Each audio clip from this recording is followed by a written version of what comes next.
Le Real écœure Manchester City. Bienvenue les socios dans un nouveau débrief du Club des 5. On parle de Ligue des Champions. On parle bien sûr d'un scénario, comme toujours dans cette compétition, à la madrilène, avec une victoire 3-2 dans les derniers instants. On a bien démarré ces barrages de Ligue des Champions avec déjà un scénario incroyable. Et bien sûr, ça vaut un petit débrief dans le Club des 5. Avec moi aujourd'hui, attention, c'est une première, il a changé de position. Voilà, là aussi, il y a de la polyvalence. Monsieur Romain Bédouc. Salut Sam, salut à tous. Pourquoi cette envie subie de vouloir parler du Real? J'aime bien parler du foot espagnol, donc le Real pourquoi pas. C'est loin Gérone quand même de Madrid. Hein, c'est loin, mais non, c'est intéressant. C'est une belle affiche, j'aime bien. Ouais. Pas loin, je pense. Ouais, c'est à au moins 6 heures. Enfin, de bus, après il y a d'autres moyens, mais je sais pas pourquoi l'Espagne, moi ça rime avec bus. Ah ouais, les routes sont faites pour ça. Hein. Même si ce soir il n'y avait pas de bus garé devant les buts, ni de l'un ni de l'autre. Et avec nous, un membre de la famille Club des 5 qui fait son retour parmi nous. Elle est journaliste spécialiste du Real, bien sûr. Coralie Sall est avec nous. Ça va? Ça va et toi? Super, écoute. Très contente de t'avoir avec nous. Moi aussi, je suis contente d'être ici, plaisir partagé. Comme j'ai dit, membre de la famille Club des 5, hein, Coralie qui était là dans les débuts, les années quotidiennes, les années studio, les années, enfin voilà, les débuts du Club des 5. Très content d'être avec toi. En plus, on a beaucoup à dire. Tu suis énormément le Real, donc ton regard va être important là-dessus aussi. Enfin, ton regard finalement, ton habitude de voir ce genre de scénario se produire, se reproduire et se reproduire tous les ans. On va bien sûr parler de la victoire du Real. Je vous salue bien sûr tous ceux qui nous écoutent en podcast. Vous êtes très nombreux, ceux qui nous regardent sur YouTube. Petit pouce bleu d'ailleurs au passage. On continue à donner de la force les amis. Si vous voulez réagir bien sûr à nos débats, on n'est plus en direct maintenant, mais vous pouvez toujours commenter sous la vidéo YouTube, vous donner vos avis. On continue le débat même une fois la vidéo terminée. On va bien sûr donc débriefer cette soirée. Alors c'est quand on fait des conducteurs, généralement il n'y a pas beaucoup de modifications à partir de la 80e minute. Du moins parfois voilà. Sauf quand parfois il y a une équipe qui gagne, finalement il y a nul, donc on adapte, on ajuste les mots, les termes utilisés. Bah non, là on reconstruit tout parce qu'effectivement le Real nous a encore fait une soirée madrilène écœurant, hein, enfin écœurant, attention, je pas me dans le sens positif. Voilà, exactement, pas m'attirer la foudre des supporters madrilènes, mais c'est vrai que bon, il y avait tout pour que le Real finalement fasse une contre-performance ce soir à l'Etihad Stadium. Et bien finalement Coralie, ça repart avec, j'allais dire avec les 3 points, non mais avec la victoire, avec un beau joker pour mardi prochain, pour mercredi prochain. Mission réussie. On va rentrer dans le détail peut-être du contenu après, mais en tout cas dans le résultat, mission plus que réussie. Oui, plus que réussi. Et puis c'est vrai que comme tu le dis, c'est écœurant, mais en même temps tu as l'impression que c'est un peu les miracles de la Ligue des Champions chaque année. Les Manchester City Real font toujours lieu à des gros matchs, à des matchs vraiment toujours spectaculaires et tout. C'est un peu ce qu'on a eu ce soir. Et puis le Bellingham Time, c'était le cas l'année dernière en Ligue 1. C'est le cas cette année en Ligue des Champions. Donc, t'es pas surprise? Un peu, franchement un peu, parce que quand on voit quand même la physionomie du match, et je pense qu'on y reviendra après, c'est quand même un match à rebondissement. Et c'est vrai qu'on pensait que le nul se profilait. Et finalement, on a droit à une victoire du Real. Donc... Scénario madrilène, voilà, à la Madrid. Alors, en fait, ce qui est assez spécial, c'est que version française, bien sûr. Ouais. Ce qui est assez spécial, c'est que sur ce match, sur la première mi-temps, moi j'ai eu l'impression qu'on avait un vrai match de Ligue des Champions. Les ajustements de Guardiola avec l'incorporation de Stones au milieu de terrain plutôt qu'en défense centrale. Bon, tu te dis voilà, c'est une grande affiche. Et puis après, le contenu du match fait que, pas forcément, t'as le Real qui rate énormément en début de match, Manchester City qui ouvre le score un peu contre le cours du jeu, puis Manchester City qui domine, le Real qui n'a pas trop de solutions. Et après la mi-temps, en fait, tu t'es retrouvé plutôt avec toutes les carences que peuvent nous montrer le Real et Manchester City sur leur saison. Et t'as cette forme de doute qui arrive quand Manchester City prend un but, puis finalement c'est annulé avec la faute très bête de Ceballos et ça te donne le penalty de Haaland. Et puis tu as le Real qui reprend sa cape de super-héros de Ligue des Champions qui t'arrive, tu sais pas trop comment. Tu pensais qu'il y avait 2-1, tu te dis bon bah allez, il y a un miracle, merci Ederson, il y a 2 partout, c'est très bien, tu sauves les meubles et puis tu as ce 3-2. Et même Ancelotti, il fait sortir Mbappé à ce moment-là. Presque lui, il n'y a pas cru. Après le 2 partout, quand il fait rentrer Fan Garcia, etc.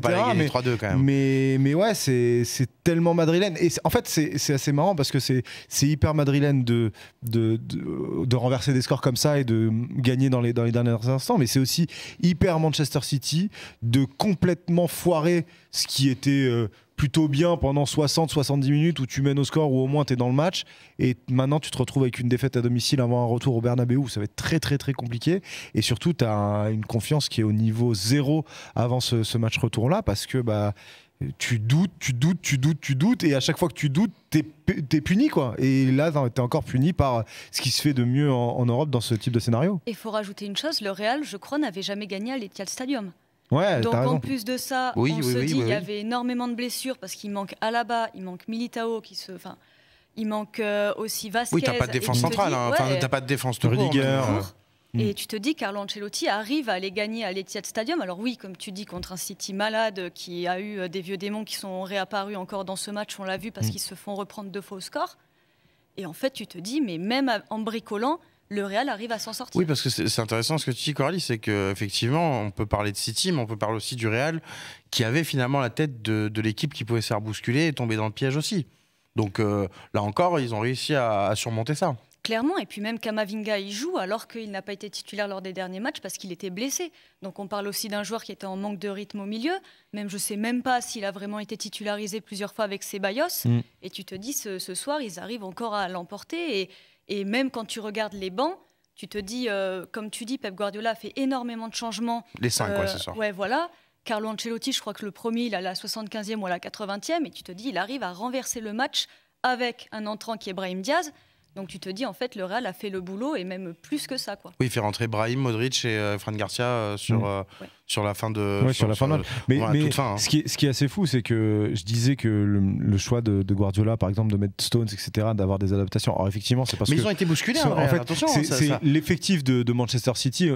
Manchester City a beau être en crise pendant toute la saison, ils ont un effectif en termes de densité qui est plus fourni que celui du Real actuellement, parce que le Real a énormément de blessés, notamment défensivement, et donc il peut se permettre d'essayer d'avoir des adaptations tactiques pour essayer de contrecarrer les plans, ce que Ancelotti peut pas faire, parce que de toute manière il a 11 noms à cocher et qu'il n'y a pas trop vraiment de choix possible dans ce qui peut être mis à partir du moment où tu as Valverde qui doit jouer arrière droit. Et il le disait avant le match, Ancelotti, voilà. Ce qui lui faisait très peur d'affronter City, c'est que Guardiola avait matière d'inventer, alors que lui devait aussi faire avec ce qu'il avait. Et ça se voit, parce que sur la première période, le Real, voilà, alors certes, il y a ces occasions en début de rencontre qu'ils ne doivent pas rater. Ferland Mendy ne doit pas rater ça, et il doit la mettre à Mbappé.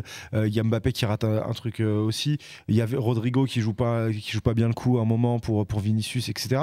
Mais tu sens que le plan de City est plutôt bien rodé, et tu sens que voilà, Stones au milieu de terrain, ça pose des problèmes dans le pressing du Real devant, parce que le Real jouait en genre de 4-4-2 à plat en phase défensive avec Vinicius et Mbappé devant qui pressaient pas très haut, donc tu sentais que ça les mettait en difficulté. Après, sur les changements que Guardiola a dû subir de par les blessures de Grealish, de par les blessures d'Akanji, et après par ceux qu'il a fait avec la rentrée notamment de Gundogan au milieu de terrain sur la fin, etc., avec à la place de Bruyne, tu sens que ça a été un peu moins inspiré, tu sens qu'il y avait un peu moins de confiance, et puis l'usure du match fait que c'est moins passé, mais le plan initial de Manchester City était pas bête, c'est juste que en fait, tu te fais rattraper mentalement par toutes les failles que tu as depuis maintenant 3 mois, quoi. Et encore une fois, on est dans un match où tout change à la dernière seconde, c'est-à-dire que si on arrive là, Coralie, dans un what if où Bellingham met pas ce but dans les dernières minutes, on dit quand même que le Real a été bougé, que le Real a fait des erreurs qui lui ont coûté 2 buts.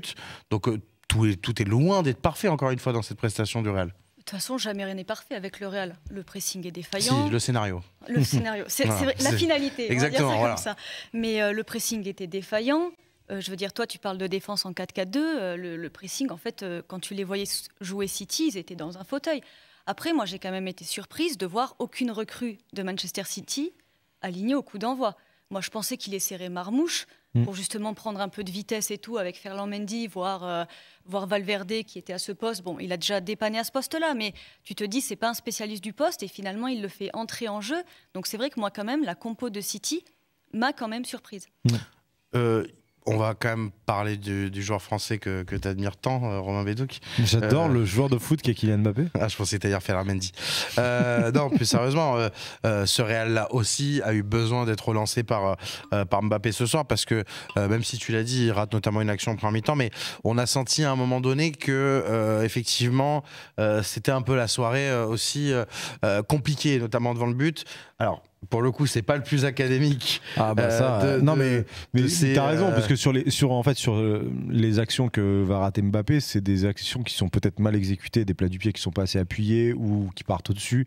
Et donc là, en fait, on a un geste qui est mal exécuté, mais qui est tellement mal exécuté que ça prend à contre-pied tout le monde, dont Ederson qui. En fait, Ederson, on a compris qu'il faisait un concours pour savoir qui allait le plus crever son équipe au fur et à mesure du match. Mais oui, alors après, de la saison même. En fait, ça montre aussi bien, et c'est bien aussi pour Mbappé là-dessus, c'est que marquer des buts comme ça montre aussi que tu tentes des trucs. Que t'es pas invisible dans les prestations collectives. Il y a des moments où Mbappé, quand il était moins bon en début de saison, c'est pas qu'il était juste moins bon dans l'exécution de ses gestes, c'est qu'il était moins bon dans le fait de pouvoir demander le ballon quand il le fallait, le fait d'être disponible, etc. Et puis après, quand il était dans des situations, il faisait les mauvais choix. Là, les choix sont plutôt bons, c'est juste l'exécution qui était un peu foirée. Après, quand tu es dans les bons endroits au bon moment et que t'as juste à mettre ton pied comme il faut et à faire le geste qu'il faut. Quand t'es un joueur de classe mondiale comme Mbappé, c'est beaucoup plus facile, donc t'es beaucoup mieux dedans. Et même des gestes foirés, comme celui qu'il fait sur son but, ça peut faire mouche, quoi. On va dire que le but le plus déterminant, c'est sûrement celui de Brahim Diaz ce soir, il n'y a pas de doute là-dessus, Coralie. Mais c'est vrai que ça montre encore une fois cette capacité qu'a Mbappé en ce moment à pouvoir réveiller aussi le Real dans des scénarios, des matchs un peu compliqués, même si on rappelle que City reprend quand même l'avantage derrière. Donc ce but n'a pas été décisif, entre guillemets, dans le scénario madrilène, mais quand même, ça montre aussi l'état de forme actuel de Mbappé et son importance. Oui, puis surtout, moi, ce que j'ai apprécié, c'est qu'il a su être déterminant à l'instant T. C'est-à-dire que, ok, son but n'est pas académique, mais je veux dire, quand tu voyais, par exemple, je vais faire une comparaison, mais quand tu voyais, par exemple, le but de Cristiano Ronaldo contre le Paris Saint-Germain, où il est bien placé, il la met du genou, tu te dis, le but n'est pas académique, il la met, c'est important, paf. Et bien là, pour moi, Mbappé, c'est ce qu'il a fait, et c'est ce qu'on lui demandait aussi en début de saison, parce qu'il s'était raté contre Liverpool, il s'était raté à l'aller contre le FC Barcelone, enfin, en Liga. Et là, il arrive à être présent à l'instant T, à marquer. Et oui, c'est ce qu'on lui demande. Pour moi, là, il joue comme un buteur, il joue comme un neuf. Donc moi, je ne vais pas lui demander de faire du Karim Benzema. Ce n'est pas son poste pour moi. Ce qu'on lui demande, c'est de marquer. Ce soir, il le fait. Et bien en fait, qu'est-ce qu'on peut lui demander de plus? Alors oui, on pourra toujours dire, il peut faire plus d'appels, il peut plus presser. Mais il a marqué. Donc contrat rempli. Ce soir, c'est plus autour à limite, Rodrigo et Vini qui sont encore un peu dedans ce soir, enfin surtout Vini, parce que Rodrigo, mais en fait, c'est pas une question dynamique. Après, il y a leurs prestations individuelles qui sont pas bonnes, t'as raison. Mais le schéma tactique, l'idée de jeu dont on comprend pas trop ce que c'est, ça aide pas en fait. Ça aide pas, parce que Bellingham, on le voit pas non plus énormément sur la rencontre. Et quand tu te rends compte que en fait, il y a plein de mecs que t'as pas vus, que en fait Camavinga fait pas un match de fou, que Rodrigo est pas inspiré, que Vinicius non plus, que Bellingham tu l'as quasiment pas vu avant le Bellingham dont tu parlais, que Valverde, il est exilé à droite, que Mbappé il a raté des trucs, voilà, Valverde il est exilé, donc personne n'a fait un bon match, mais le Real gagne. C'est ça qui est dingue. Et en métro à l'Etihad, bon, même si c'est donc c'est ça qui est fou avec ce club là, c'est qu'ils arrivent à faire des trucs comme ça, c'est le propre aussi des très très grandes équipes, de savoir gagner des matchs où t'es pas bon, et le Real il s'en veut le faire comme personne, quoi. Pour le Real qui effectivement s'en sort très bien ce soir, c'est pas le cas de City, on a vraiment l'impression que on attend le réveil, mais là à force on se dit que le réveil c'est bon, il est fini, il est cassé la Coralie, le réveil pour le coup. On le dit franchement ce soir, sans leur trouver d'excuses ni être dans le super nanisme entre guillemets, ils sont quand même, il y a de quoi être écœurés, ils sont un peu malchanceux quand même sur la rencontre. Oui, parce qu'en plus moi j'ai trouvé que Carlo Ancelotti avait mis le plan parfait pour Guardiola, c'est-à-dire qu'il attendait derrière, il laissait City jouer dans un fauteuil, donc tu pouvais te dire c'est peut-être à ce moment-là que City va réussir à gagner un gros match et peut-être relancer sa saison. Parce que c'est vrai que face à Arsenal et tout, quand on regarde, c'était le pressing qui les gênait énormément. Et là, il n'y en avait pas au début du Real. Alors, il y en a eu pendant 5 minutes, et puis après, il n'y en a plus. Donc, tu te dis, ils avaient tout pour faire, comme tu disais, la position de Stone, la position aussi de Gvardiol, qui est quand même dans la surface sur le but. Tu te dis, qu'est-ce que ton latéral gauche fout là, quoi? Et tu te dis, malgré ça, et ben en fait, ils n'y arrivent pas. Et moi, je pense que le problème à City est mental. Je pense qu'ils ont un souci mental. Et dans la compétition où c'est le mental qui joue le plus, ben, en fait, le Real Madrid l'emporte, quoi. T'as raison quand tu dis écœuré, mais malchanceux. Je trouve pas que ça soit malchanceux ce que fait Manchester City, puisque c'est pas comme s'ils avaient eu non plus. Peut-être pas malchanceux, mais écœuré 70 occasions, tu vois. Entre guillemets, du Real. Ouais, non, mais. Qui n'a même pas de la chance d'ailleurs. Mais ouais, c'est City, la chance et la réussite, c'est pas pareil, tu vois. Mais t'es face à une équipe qui. Et moi, je les ai vus. City provoque la réussite de ses adversaires. Je vais vous dire, je les ai vus au Parc des Princes face au Paris Saint-Germain. C'est une équipe qui se fait dessus en fait, qui doute dès qu'elle est face à un semblant de cohérence, dès qu'elle prend un but, t'as l'impression que le monde s'écroule et qu'ils ne savent absolument pas comment faire et qu'ils se mettent automatiquement dans une spirale négative qui fait que tu prends des buts complètement bêtes. Sur le but de Brahim Diaz, il y a la première perte de balle avec le dégagement raté de Ederson, mais tu regardes les attitudes des défenseurs sur la suite de l'action. L'attitude des défenseurs, c'est de toute manière, il vient de nous faire une dinguerie, ça va nous tomber dessus. Et en fait, tu te retrouves avec un Stones qui est amorphe, alors qui était repassé en défense centrale là, qui est amorphe. Tu retrouves un Brahim Diaz qui est seul dans la surface après l'arrêt d'Ederson. Le deuxième arrêt d'Ederson, tu sais même pas comment il contre la frappe de Vinicius, mais il la remet juste plein axe. Mais il la contre. Mais il la remet juste plein axe. Donc en fait, t'es dans un truc où, et même les réactions de Guardiola, il est sur le banc, il est complètement, il est désabusé. En fait, il est victime de ce qu'il voit. Et c'est quand même fou pour un coach comme Guardiola de dire des trucs comme ça. C'est qu'on a l'impression que dès qu'il y a un petit grain de sable qui va venir dans la machine, c'est terminé. Et il n'y a aucun moyen que cette équipe s'en sorte. Et pourtant, là, aujourd'hui... Voilà, il y a Ceballos qui te donne un penalty. Normalement, t'es bien, tu vois. C'était un moment où tu faisais tourner le ballon. À 10 minutes de la fin, c'était un moment où Manchester City était pas dangereux. Manchester City faisait tourner le ballon sans véritablement trouver de décalage. Et là, tu te retrouves avec Ceballos qui te donne ce penalty-là. Tu te dis, c'est bon, ça va le faire, ça va être tranquille et tout. Et puis. Et j'ajouterais aussi qu'il marque le premier but contre le cours du jeu. C'est-à-dire que le Real se crée énormément d'occasions. Avec Haaland qui marque enfin en plus. Qui marque, je crois, son premier but contre le Real. Donc tu te dis, il marque contre le cours du jeu, ça veut dire que mentalement, ils ont réussi à avoir une occasion, un but. Et après, comme tu dis, ils s'écroulent défensivement. Et même l'erreur sur le dernier but de Rico Lewis.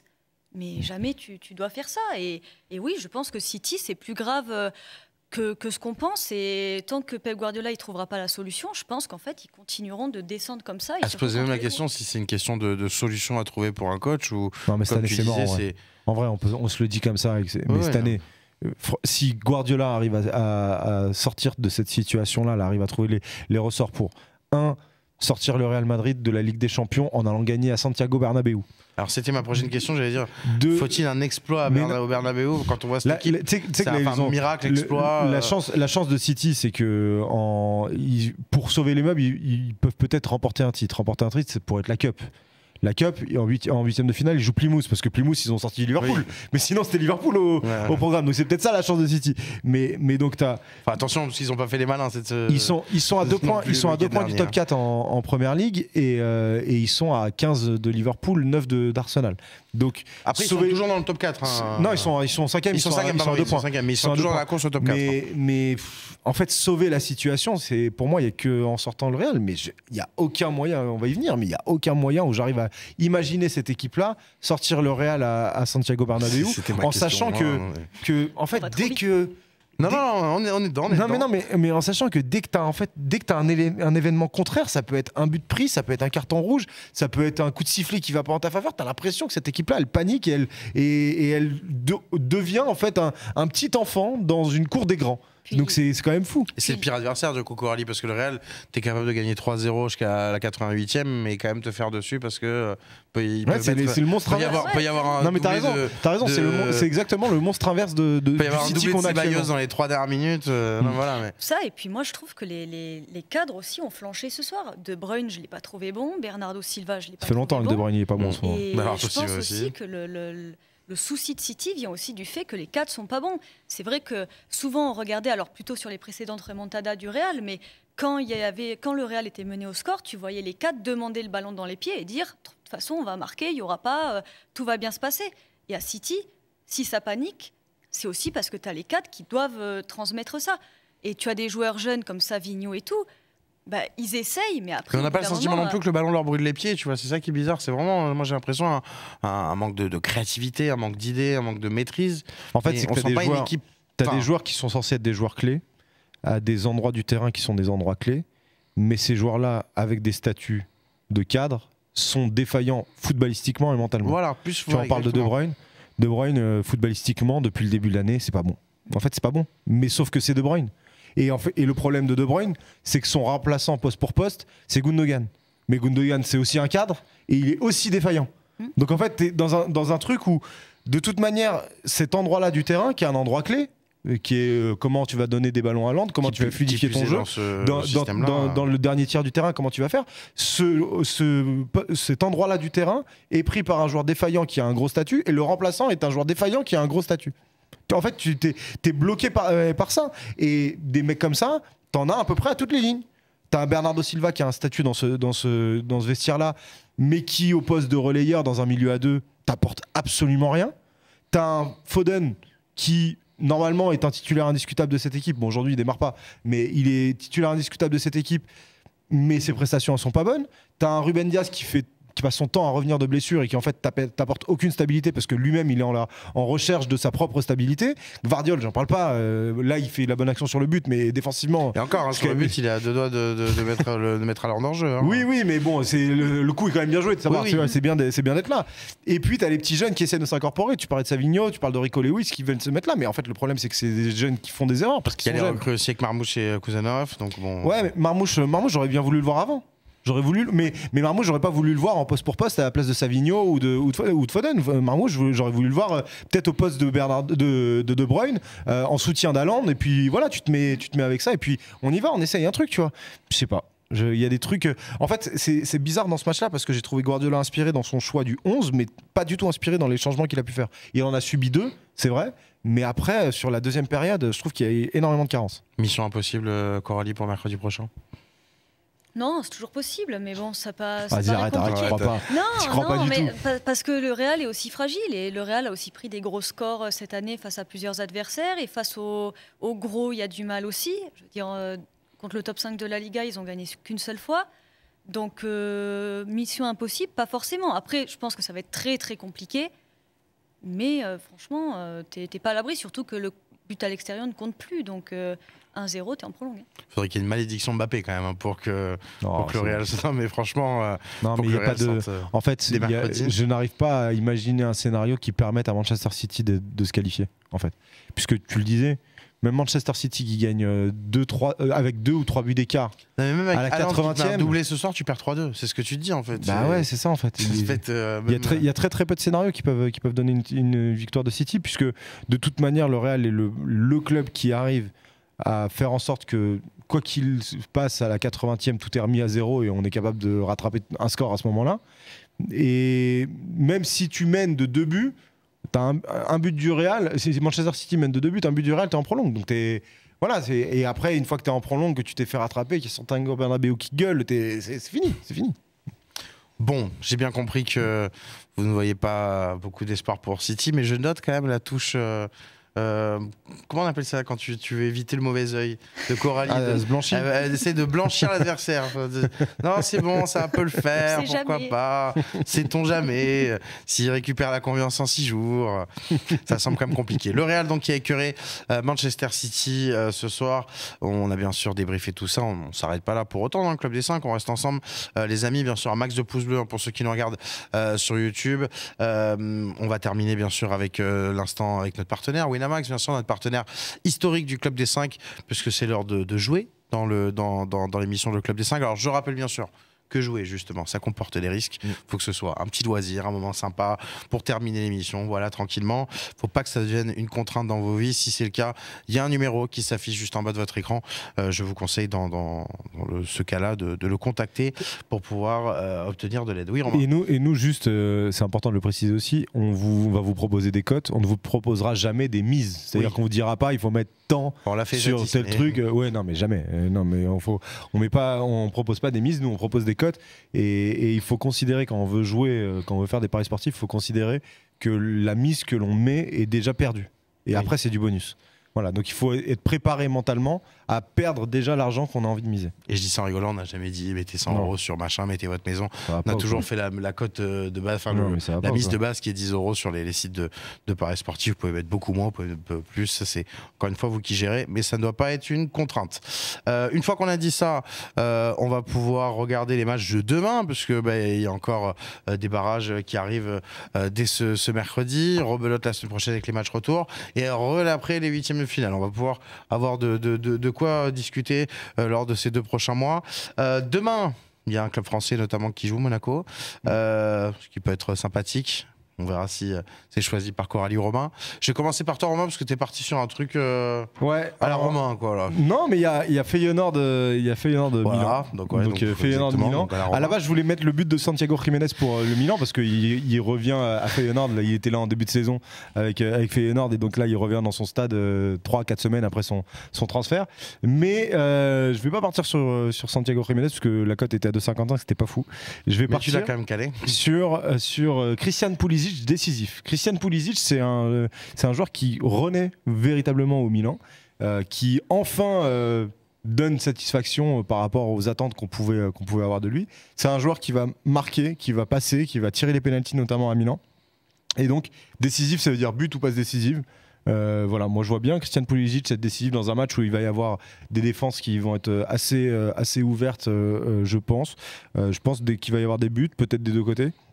Et Pulisic, en fait, le fait qu'il tire les pénaltys, le fait qu'il puisse être buteur et qu'il puisse être passeur. Feyenoord, ils ont viré leur coach la semaine dernière, donc ils sont pas bien du tout. Je me dis, allez, pourquoi pas. Pulisic à 2,20, c'est pas mal. Oui, tant qu'il rencontre pas City et qu'il peut mettre 3 buts en 5 minutes, tout va bien.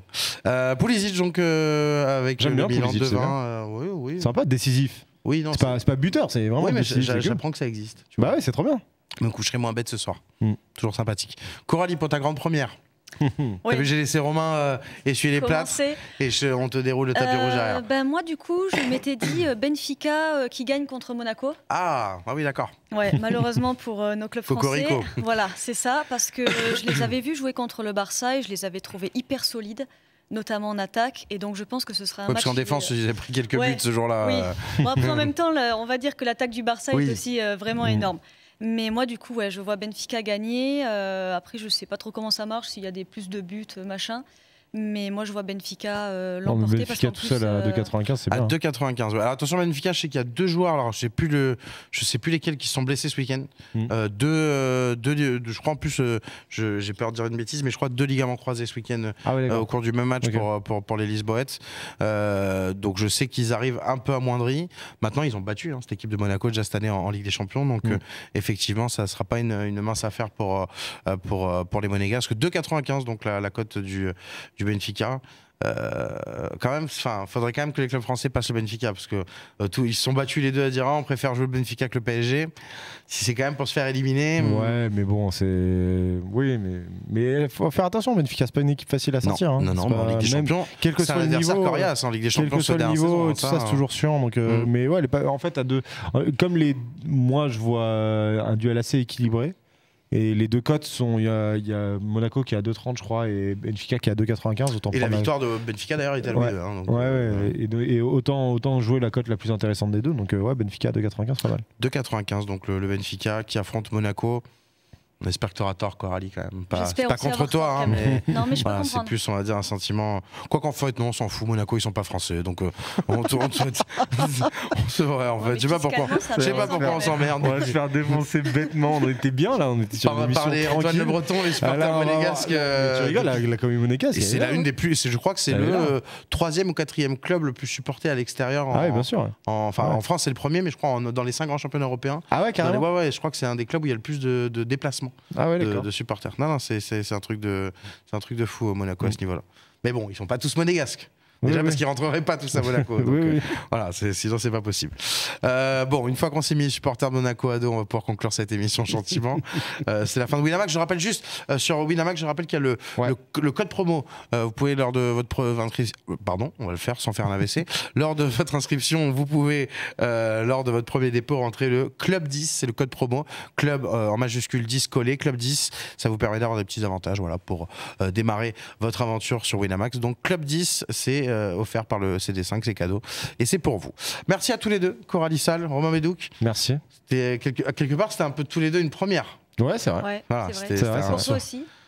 Non, moi j'ai la première émission de la semaine. Ouais, c'est déjà pas mal. Oui, c'est déjà pas mal, c'est une première aussi.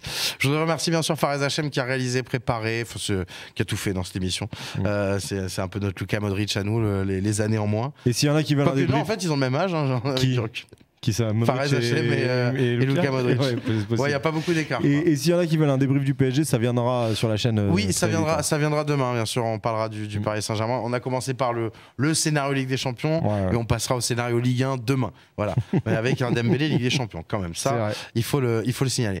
Merci à tous les deux. Merci à vous, les socios. Encore une fois, ceux qui nous regardent sur YouTube, un maximum de likes. Ceux qui nous écoutent en podcast et qui viennent donner leur avis sur YouTube, un max de likes aussi, tant qu'à faire. Vu que vous faites le trajet, le faites pas pour rien. Et même ceux qui viennent pas donner leur avis sur YouTube, venez quand même sur YouTube aussi, pour mettre le pouce bleu, ça peut nous aider. Et encore une fois, merci podcast. On a fait un très très beau mois même si c'est pas fini, de février, notamment avec les épisodes sur Nicolas Anelka et les débats comme d'habitude que vous avez chaque semaine autour des 5 grands championnats européens. Donc merci à vous de nous suivre toujours autant. Abonnez-vous, n'hésitez pas à la chaîne YouTube, à tous nos réseaux sociaux et on vous dit à très très vite sur la chaîne du Club 5. Ciao. Salut.